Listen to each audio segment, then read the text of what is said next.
and welcome back to The Geek Show, and today we're talking about Buffy the Vampire Slayer. Again, in absence of Rose, because again, she will not watch the show that we're talking about, so we've just decided she can miss another show. But instead, I'm here with Devon, Beth, and Beth, which is not very confusing at all. Hello everyone. How are you all? Yeah, not bad. You good? Still waking up. Yeah. It is 4 minutes past 12. How are you still tired? Usually this is when I actually do wake up. Yeah. So I've not really been doing much over the summer. Okay, so as I said, we're talking about the Vampire Slayer. Now, I just got into the show as of, I started it in February and finished it on Saturday night. It's quite so impressive. It's properly fresh in my mind. I somehow didn't binge it though. I thought I was gonna... I don't know, I thought that was going to be more of a quick one. But then the first 3 seasons I watched with my flatmate, and then I was on my own, and then I went on holiday with no Wi-Fi. So it did actually just break it up. I'm quite glad I paced it, because it means every episode is kind of different in my mind. Whereas if I just binged it, you know, it's like everything just sticks into one. You forget the whole thing, basically. You forget so much. Yeah. Exactly. So, Devon, how did you get into the show then? So my dad showed me it. He watched it back in the 90s, I think, when it was on television. And we were all sitting in the living room after dinner, and he just said, we're going to watch this, so you can watch it if you want. No option in it whether we wanted to be there or not, but I'm glad I stuck around because I really liked it. And I rewatched it again recently, a year or 2 ago maybe, just to get it in my head again, and I'd kind of missed it. Someone started talking about it again, and I thought actually that was a really good show. So yeah, I've watched it a couple of times. I really like it. Okay, and Beth 1. I'm just going to like Beth 1 and Beth 2 just because the order we're in. Well, I don't remember how I got into it. I think it was just there and looked good. Although years later, my dad told me that, like, when he was watching it, when it was airing at the time, apparently I would drum along with like the theme tune. Oh, the theme tune. Who doesn't know? It's such a good song, but it's like I started it like aged 11 or 12. Like, when I first started Buffy, I thought I liked men. Well,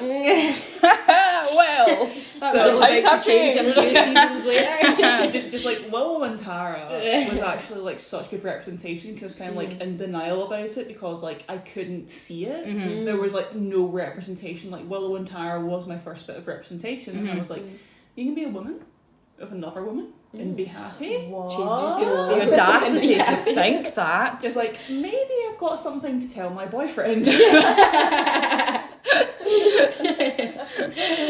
Oh man, Buffy's the sole cause of your fall of a relationship in the past. Just Buffy blame was on just that. the awakening. Blame it on Joss Whedon. And There's a lot of stuff you can be blamed for. Well, yeah, We true. can maybe get into that later. And Beth, too, how did you get into it? Yes, so I was about 11 as well. And it was one Halloween with my Uncle David, who is the sole reason why I'm into like horror and stuff like that, because I watched like my first horror film when I was like 9, when I shouldn't have. Yes, But I did. I think it was Scary Movie and not even the real one, like the fake one, which is even worse. Yeah. It's not a good start. Yeah, I think it was Scream and The Thing all in one night. Oh, God. Oh, that is... Yeah. You were just really out to keep you out, wasn't yeah, you? I was. But this Halloween it was a bit tamer. And he said, listen, like, I've got this, I'm streaming this like show right now, I think you'll really like it. It used to be on when I was younger. It's a really good episode for Halloween, and it was Hush. That's actually the first episode I've ever watched of Buffy before. And I just remember being like, this is insane, like, I love this girl, I love her so much, she's badass. I was like, oh my god. And then from then on, that Christmas I got the box set, and I think I've binged it about 3 times now. Yeah, so love it, absolutely love it. Easy done. Binging it 3 No, times. before I saw Buffy, so I'll just put a spoiler warning here, so there might be spoilers here. I somehow avoided spoilers though, but be warned if you haven't seen the show, there will be spoilers in this. But it's like, finished 2003, so Yeah. if you're like me and somehow avoided spoilers for Buffy, then you might want to turn off now. Don't know how you managed I don't know how that. I did that. But going into, all I knew was Buffy, Willow, Giles, and I knew that Willow was gay and ends up with Tara, and I knew about Tara's death. But that is all I knew about. So I knew that Tara's death was season 6 because I remember it was like referenced something. I think it was the ending of Killing Eve was being discussed again, because that was another kill your gays ending, and it was like referenced in an article, and then it said Tara's demise in season 6. I was like, also it's season 6. So I knew that, but I didn't know which episode it was. So when it still happened, that was still a big shock for me because of how sudden it was. I didn't know how she died. I thought it was going to be more like a grand thing, like the way I was like, it was oh my god. The way they did it was very kind of, you know, realistic, I think. I quite like that it was, you know, there was no magic involved in her death or anything like that. It was just shock. It was like a not a normal death, but do you know what I mean? Like it literally something happened. you can relate to, something tragic that you could see happening in your own life that you could possibly relate to, maybe. But I don't know, I've never been shot, so I couldn't really relate to it. But unless I'm somebody would have tell us. There was like, oh my god, me too. That one time I was shot. Unless somebody would have tell us. Oh no. Okay, so Buffy is obviously known for being spooky and like Halloweenish, but it has 3 episodes where actually are Halloween centric. So in season 2, 4 and 6 I had to write that down because season 6 one kind of keeps escaping my mind. It's very forgettable. Yeah. And I'd only say that because I've forgotten it. I don't know what happened, so I'm glad we're not talking about it. Because I wouldn't be able to contribute. I think it's just so happens to be set on Halloween. I was thinking that. I think what happens in the episode, like the main plot points, is like Dawn has a rebellious teen phase and gets with a vampire, but she doesn't realise she's a vampire, but she has to be saved. Xander and Anya announce their engagement, and I think we really see the beginnings of Willow's addiction to magic. Oh yeah. And it was like, that's one of the scenes where it's like that line where it's the whole Tara's like, well, I'm not gonna, it's like they're in the bronze and Willow's like, oh, we'll just do some magic, make everyone disappear that's not Dawn. And Tara's like, what the fuck? Yeah. That's the first time I felt like that doesn't really feel like usual Willow. Yeah, and then there's also just stuff before that as well, like she was just using magic for like simple things, like putting up the decorations for like parties and stuff, and it was kind of more just like Tara was right in saying like you don't need to do that. She was changing things to suit her, and that's like, because I watched the episode yesterday actually when Tara like instigates the first kind of break, and she's like, you're just changing things to suit you, including me, because that's a great episode. After Once More with Feeling, we have this amazing episode where everyone just forgets who they are. Oh yeah. Oh I like yes. that one. So I like good. that one. On a matter of me and Sam were absolutely howling at it last night with the lines. It was when Spike and Giles get it into their heads that they're father and son. Oh yeah. Oh, Randy Giles, and he was like, why do you just call me like Randy horny Giles. Giles or something like that? Randy Giles? Randy Giles. I was so so funny. So Randy funny. Giles. It's like, ready Randy? Ready Joan. Who are these people? So good. So we also have the other 2 Halloween episodes. You've got season 2, which is the one they turned to their costumes, which I thought was quite funny. I really like that one. That one's probably one of my favourites, just because I like the kind of, that's when Buffy starts to accept her role as the Slayer. You know? She kind of doesn't see it as a burden anymore and sees it as like, she wouldn't want to be like a damsel in distress. It's just a silly girl. So I like that one. That's quite good. Something I noticed with it was Willow's outfit in that, you know, the one that she puts on and then she's like, I don't want to wear it anymore. Yeah, who is that girl from? Okay, there's that, yeah. But she then wears this very similar outfit to that in season 7, and she's very like confident in it. I thought that was quite a good like full circle one. I noticed. It's great. It's a good link. It is a good link back. I like that, but the Halloween one's quite funny. And it's when she like goes for like the library and like absolutely scares like the shit out of Giles. Like the book's like flying and she's just like, hi. And then she's trying to do research and she's like, I don't even know what I'm looking for. And I can't turn the page. It's so good. It's like the wee kids like all become like monsters and stuff, and it's Oh, just yes. like, what is going on? And then It's a chaotic episode. Xander is just a soldier that's like, oh Oh my god! Of course he had to be a soldier. Of course. But I think it's really good because obviously you've got the whole, you know, she wanted to be that like Angel's perfect woman, and Angel said that he never liked those girls, they were always so boring. You're lying. You're lying right now. In the flashbacks, you loved those girls. Yeah. You sure remember that? You really did. I think it's just a good kind of, you know, example of Buffy constantly wanting to be normal. And that's like in the episode that I watched last night, when everyone loses their memory. the name that she chooses is Joan, and then Dawn's like, that's so boring, but it's like, no, that's like that part of her wanting to be boring and normal is always there. Like, even when she's forgotten who she is, she still wants to be Joan. Yeah. I don't even notice that, to be honest. Yeah, Joan, that is a good point. I did wonder myself, I was like, Joan, why? Such a good But now that makes sense. I thought it was just like a female variation of John, you know, like when you're like, you know, when you don't know who you are, Like it's like John Doe. Oh. That's what I assumed it was, but it's probably Jane Doe. It's Jane Doe. Yeah. I didn't really think that one through. I think maybe in America it's different. I don't know. Maybe it's Joan and They have other things that are different. Maybe it's the same when it comes to that. That's why it's good to rewatch it again, you see, so you can interpret These it like small differently. details. So then in season 4 we had the other episode, Feed Itself, which is the haunted house comes to life. Oh yeah. That was quite good and I enjoyed That's that quite one. Yeah, it's the same house that's used in American Horror Story, Murder House. Is it? Oh. Do you know, I thought I recognised some of the... I've not seen American Horror shots. Story yet. That's brilliant. I need And to I watch need that to- again with Yeah. that in Oh, mind. That's definitely. crazy. Isn't it also Stranger Things? The Yeah, facade the of Dennis house? interior of the Victor Oh, Creel house interior. is the interior of the murder house, but the I mean, exterior is different. What? I remember you said that to recognise, me. Yeah, from the like on the front door, and there's like that distinct Yeah, like arch. stained glass yeah. on it. Yeah, it's from Murder House. That's amazing. So That's do so they just cool. do That these is quite people cool. just rent it out to like Hollywood? Clearly, yeah. It probably is like It's this an place you can iconic rent house. out and like yeah. stuff like that, like cars. Because there's a friend I have that lives around here. Her flat, like her parents' flat, was like used for like filming and something a few years ago when they were on holiday. Like they used it. I think it was like a You may BBC as well, Scotland you've thing, got the but it was space. like it was used, so you can just rent out your stuff. Yeah, that's a fun fact. There you go. What I find quite funny when in season 4 Halloween episode was the fact that of all the costumes, Anya's bunny one. Yeah. Oh, the bunnies. The bunny, like her fear of bunnies is just a funny like So it's just a good. funny thing. Yeah, she comes in this big cuddly onesie. It's Yeah. funny. I was like, that reminds me of like my flatmate. I really loved her character. Oh, Anya's Anya's flat. Yeah, Ruthie reminds me of, apart from the horrible taste in men. Oh right. Anya reminds me a lot of Ruthie. In a good way, like in a really good way. See, especially that bunny suit. Because I was with my temporary flatmate at that time, and because Ruthie was away, and I remember I turned to Rachel and I was just like, does that not remind you of Ruthie? And Rachel went, oh my god, it does. That is Ruthie. She would do that.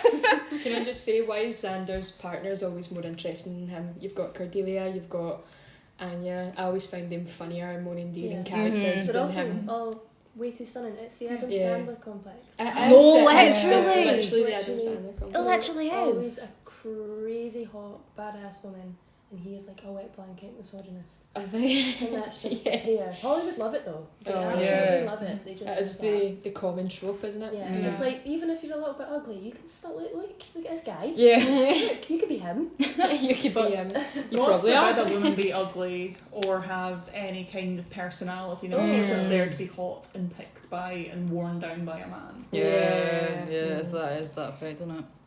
I like the Halloween costumes in Fear Itself. I like Sandler put on the Bond costume because he was paranoid about being turned into his costume Yeah. again. Oh, yeah. That was quite good, that one. Yes. I need to remind me of the costumes again. What was So 'cause- Buffy was Red Riding Hood. Oh yeah. Well, she had, like, is this stakes in the, in her the newer basket. one? no, this is like Fear Itself, the season 4 one. Oh, right, yeah. Willow was Joan of Arc because she was like burned at the stake and she had a close relationship with God, and Oz literally just has the sticker saying "Hello, I'm God" Yeah. on his yeah. t-shirt. I thought that was hilarious. That was very clever. So I was like, he's not the type of character who's gonna like dress up. Let's be honest here, like. He's too cool for that. Yeah, so the Too sticker cool was for very school. much him, and then Anya was the bunny, and then Giles just had his wee sombrero Yeah. and his Mexican like outfit, and that's the ones that stick in my mind because I feel like everyone else, like all the other people in the background, didn't really have costumes as far as I remember it. I feel like they were all just like These there. kind of maybe more watered down ones like Mhm. vampires Yeah. or zombies. Didn't really see much of them because they're kind of like Yeah. attacked by the house. So Yeah, true. Oh, yeah. It's kind of like reminding of like Mean Girls, where it's like it's like Katie put all the effort into her costume, but everyone else like, no, this is just a Yeah, they castle, just like, turn up in their normal clothes. I can't believe you actually dressed up for a Halloween was party. the Scooby Gang are just like, no, we're dressing up We as are like going- Halloween costumes. Yeah, full out. Yeah, because the season 6 one, what's the season 6 episode called again? all the way. All the way. They don't dress up in that, do they? No, they have like costumes, but it's very much just Halloween costumes. Like Anya has roller skates and Xander has a pirate costume, and the only reason I remember that is because, like, you know, when you're watching, you have like the previously on Buffy the Vampire. Oh yeah. They kept using that clip of them because they're saying they're engaged. Yeah. I kind of forgot about that season. See, like that episode, season 6, the start of it, I kind of binged quite quickly to get to Once More Feeling, which leads us on very nicely to Once More Feeling, the musical episode. That's brilliant. That episode. Love it. Like, it's been voted in so many different articles, and I think they even got like a genuine award for being the best musical episode between 1999 and 2002, or 1990 and 2002. Oh, wow. That's crazy. Because it's so amazing. I was doing some research in preparation for this last night, and basically what happens is Joss, I mean, not a fan, but Syndicate Art for just this one time, he basically like has always wanted to do it since season 1. He wanted it, and he'd just been waiting for the perfect time. And it was, I think, around season 4 or 5. They had everyone over at his just for like drinks or whatever, and they all got steaming. Like all the cast members got steaming, and they were all singing. Like they were just having a sing song, Kumbaya, whatever. And he noticed that some of them had talents. You've got James Masters, Anthony Head, Amber Benson, who've all like previously had like a kind of like careers in singing. Oh, yeah. And he said that one of the like most surprising things was, I forget her name, the actress who plays Anya. Emma Caulfield. Yeah, Emma Caulfield, like how good she was at singing. But it's just so funny because Alison Hannigan did not want to do it. Really? Hated it, absolutely hated it. And it's hilarious. She then went on to do a musical episode for How I Met Your Mother. Oh yeah, that is crazy. She hated it and she didn't want any lines, but she said she kind of regrets that. Yeah. She kind of like looking back. Because she's probably just still quite young at that Yeah. point. Yeah. Well, as you an had a actor, point so of that it kind of fits Will's character Yeah. at that point. Because like Willow, especially like in early season 6, she's not talking about her feelings and I'm very in denial about them. And because like the reason the characters were singing is the influence of the music. I mean, sorry, the influence of like the demon. Yeah. But Willow is more powerful than the demon, and her "fuck you, I don't want to talk about it" is more powerful than the demon's ability to make people sing. Oh, I like that. Yeah, that's certainly better than it. She just didn't want to do it, guys. Definitely. I thought it was kind of a hint back to, because in the Nightmare episode, how She Nightmare can't was sing. that she can't sing. And I thought it was that, but that ties in with that. Adds to it, because like what would her song have been? I'm getting addicted to magic and I can't communicate with my girlfriend. There's no metaphor you can kind of, because like I'll Never Tell is like Xander and Anya not talking about their insecurities, about their relationship. Yeah, they because both heard Xander each other. can't communicate. And it's like Dawn was like, does anybody even notice? I don't even care. And then like Buffy going through the motions. Yeah.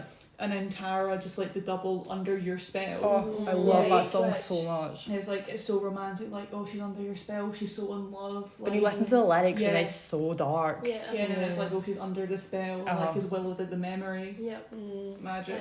It's so good. I think because musicals in general is a genuine way to let your feelings, you just burst in with emotion, and it was just really well at this point because I think all the characters and relationships were going through such turmoil. Buffy had just been dragged out from heaven in this episode, the closing kind of number. Yeah. That's what she said. I think I was in heaven. Something to sing about, wasn't it? Yeah, it was. And that was like, you can see the shock on Willow's face. She's just mortified that she had pulled her out of that nice, just blissful, happy, carefree place. And the penny dropped, and I think the penny dropped for a lot of things. And I just, very good. Good for like kind of very well messages. It's the only musical episode I've actually ever seen that I can recall in a show of the shows that I've seen. So it was something new for Riverdale me. has left the chat. Yeah. God, I forgot about that. Right, apart from Riverdale, I gave up after like season 3, so I feel like I only saw one musical episode in that or something. Oh god, only one. How many Is there are more there? than one? I think so.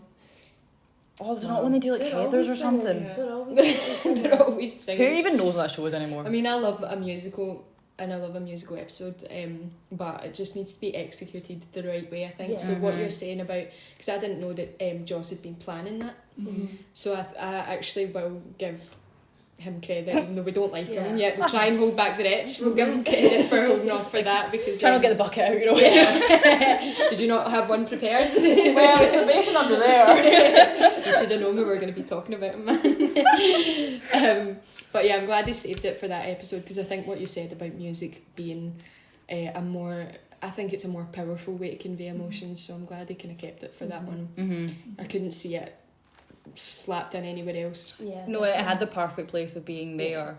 And also it's the amount of songs that's in the 50 minutes. Yeah. It's just a slightly longer episode than the rest of them. But it's so much. It is one song after the other.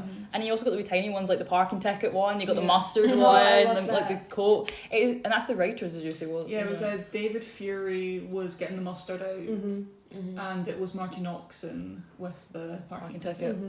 Apparently, the mustard was actually the hardest scene to get filmed, so like we don't want to do the caution, we don't want to light it. But Joss kind of really fought for that scene because it was the whole, this is everybody, and like it's just here, like this is how common it is, and also just like the juxtaposition of like, oh, demons, oh, this is what we're singing about, our emotions, and it's just they got a stain out my shirt. It is just brilliant that, especially when Buffy just shuts the door. It's just like, what is going on? I mean, it makes sense. The musical episode doesn't feel out of place because it's like the demon that comes and make everyone sing. Like it feels like it's something that would happen in that universe. Whereas like in a lot of other things that would just feel so out of place. That's the good thing about supernatural. Like there's no rules. Like well, there is and obviously some rules, but there's not really rules when it comes to that. But I like it when shows break the rules like that, though. I like it in the episode, I think it was Hush, where they couldn't speak. I always found those episodes more interesting, where the communication, like the natural rhythm of things has been broken to do something different. So I always found those episodes more memorable. So you can appreciate how much effort went into it because it is so hard to do that, and like the musical, they were filming that whilst also filming other episodes because they still had to meet their deadlines and stuff. But no, you can definitely appreciate how much work went into ones like that. Definitely. No, it is really good, and every song matched up to the character perfectly. It was really good. I can't remember Xander's wee bit, but his song, I think it's when they first found out. I'll never tell. It's one with Anya, and tell. it's like I rewatched the episode, and that one is like some sort of like 50s like show tune type song. Especially with Anya, was like the fluffy like heeled slippers. Like she just looked like she stepped out the 50s. There was a hint too, because it's all kind of inspired. I can't remember what musical it is, but she says, "Look, I'm dancing crazy" or something like that, and that was actually a line from like a musical from like the 50s. Oh really? Look, I'm dancing crazy. It's the song where they're all together at the start, and then she goes on like a massive rock thing about bunnies. They need to see so good for anyway. What's with all the carrots? Like it must be bunnies. You just forget that she was previously a demon, and that I just find it so funny that our biggest fear is bunnies. Bunnies. I know, because she's like, what, 1100 years old or something? And it's that's enough time to go over a fear of rabbits, surely. She's sort of evolved, you don't know what she's seen. I think it's like in the season 7 episode where she becomes a demon again. That kind of one. Oh, it's the end of season 6 into season 7 she becomes a demon again. There's like the flashback, like Selfless, where it's like she then has to give up her powers again because she's a vengeance demon and is like killing people. Her and her then husband like bred bunnies or something. Because like that was kind of the oh shit moment. Like you saw her and she was like holding a bunny. She's like, oh, you're so cute. Oh yeah, I remember that. I totally forgot about that. That was a good flashback. It was like her village and stuff. Oh wait, no, I do remember that actually. It was a good flashback. Season 7 is kind of a bit of a blur for me because I did binge that one. The first half of season 7, they're just trying to find their feet. But the it was a second bit half weird. of season 7 is probably one of my favourite bits of the When show. the potentials arrive, then it starts kicking off. Like I so think dark. Like I think it's almost it's kind of like Harry Potter and stuff like that, where like you can grow with the cast members and stuff, and the later on it gets, the darker it gets. And with Buffy, it's like surely it's not going to get this dark. Like when Willow flailed someone. Which we fully support that move. She did what had to be done. Fully support it, but it's like right, okay, surely it can't get any darker, and it just keeps getting darker. Yeah. Oh yeah. I love it. Yeah, in terms of like the characters like going through stuff, it wasn't as dark as season 6, like for the Yeah. characters, but like the actual tone of the story was Yeah. so much darker. Mm-hmm. But there's still some bad episodes in that.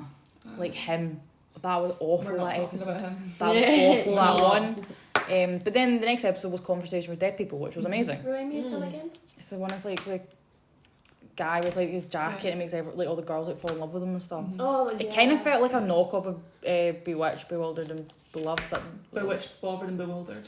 I knew it was 3B or something. Right, I was close, but it reminded me of that episode, but a knockoff Yeah. version. I was Yeah. like, why are we doing this again? I was Like, gonna it was say bad. 7 It was. seasons, It she was must like be it was a done bad idea the first time. Why are we doing this again? Like 5 seasons later. But you know, when the potentials arrived, it got good. And I don't mind the potentials. Mm-hmm. They were scared teenage girls. I get it. Yeah. I feel like they just kind of never got a chance because the show didn't have the budget to have many potentials like be regular. So it was like they had some that were just there, and then they kind of concentrated all of like what should have been like maybe 10, 20 characters into like 3 or 4. Yeah, the ones I can name you would be like, Rona, Kennedy, V, and Amanda. That's the only 4 I can name you. And Annabelle, she's the one that died right at the start. And there's also Molly, the really annoying, Molly. the English girl. Molly was a sweetheart, and I'll die on that hill. Molly No, was obviously in- her accent was really annoying because it was really Yeah, bad. it was It was, it was funny as But her well. character was good. Yeah. No, but her accent was kind of annoying. But her character was good. No, I did like Molly. So I can only name you 6 out of the possibly 20 potential ones that are meant to There be there. was Chloe as well. She's the one that killed herself. Oh, I don't know. Yeah, that was And- that scene. Yeah, it was the one where it's like the first had killed one of the different potentials, assumed her identity, was trying to like yeah, I get remember into that. the heads of all the other Texan potentials. accent, Yeah. didn't she? Oh. I remember. Blonde. I remember that, yeah. Yeah, because it's like the witches in England, they got in contact and I was like, oh, there's a potential that arrived like 2 weeks ago. She's in a motel, like her watcher died, Yeah. and like I think it's like Buffy and Xander go or something, Mhm. and they just see her dead, and they're like, Oh. She's Yeah. in the house. How is she in wait, there? that's Hang on a Eve. minute. Yeah. Eve, Adam and Eve, first evil. Eve. Oh, I didn't get that. That was Oh. good. Oh my god! I just came up with that there. And I was like, That makes sense. Eureka moment. I was like, oh my god. Yeah, no, I like Conversations with Dead People. Mostly because there's only episode Xander's not in it. Yeah, that was quite good, wasn't it? It's like finally a break from. And also, Amber Benson was originally meant to be in that episode, but because of scheduling conflicts in inverted commas, she couldn't make it. So that's why they had Cassie do it. But in reality, I think Amber Benson said later on, she saw the script and saw it was like you'd have that really cathartic conversation, you'd get closure, but then it's like Cassie then turned really cruel, taunted Willow, and it's like, haha, I'm the first. Yeah. So Tara was Amber Benson was like very aware of the impact that Willow and Tara was having. Like she's getting letters from fans, like basically saying like, you saved my life, basically. Yeah. So she didn't want those fans to then see Tara like that. Yeah. So that's why she lied about scheduling conflicts and not being able to make it, because she didn't want people's image of Tara being tainted by her being the first. Good. That was a good decision. Yeah. I think Yeah. so. I Yeah. mean, that would That have makes been sense. a shame to have that. I just in realised the our entire lives. time the mic Yeah. wasn't been plugged in, but I think it'll be fine on my iPad. That's Yeah. quite good. So if there's any if it's my brain dead moment is just really went there. On brand. It's fine. We could take like a quick 2-minute break and then come back for the next section. Yeah. Yeah.